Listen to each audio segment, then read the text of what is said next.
Wirtschaft ist voll und voll bist du auch. Jetzt kriegst du noch Hunger, dir knarrt der Magen. Auf der Thek, da steht der Schüssel mit Nis. Der Duft von der Nis krabbelt dir in die Schniss. Doch ehe du da neulangst mit deiner Pode, passe mal auf, lass dir folgendes Rode. Lang jonet in die Schüssel mit der Erdnis nein, da drin kann vieles noch außer Erdnis sein.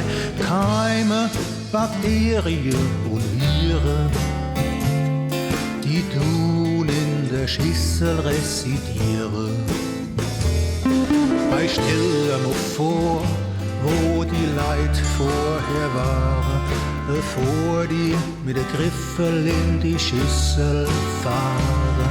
Vielleicht waren die ja grad auf der Toilette und die Knotsche gewisch haben die natürlich nicht lange jonet in die Schüssel mit der Erdnis nein.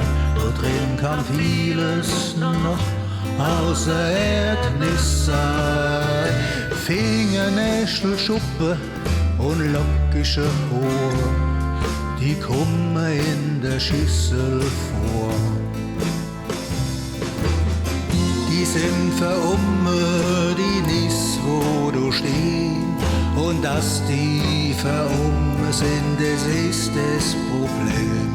Wenn etwas nix kostet, langt jeder gleich zu, nur nicht du, weil du hast jetzt der Erdnussschüssel Blues.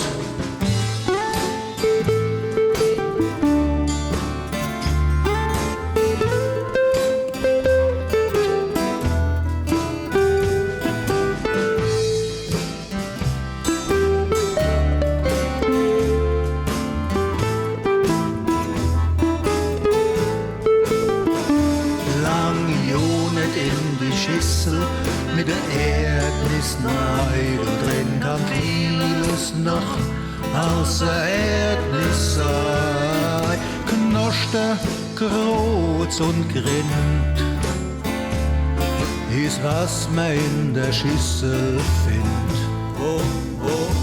Lang jonet in die Schüssel mit der Erdnis nein, da drin kann vieles noch außer Erdnis sei. Schieb lieber die Schüssel immer andere hin, damit der und nicht du die Käsegistre kriegst.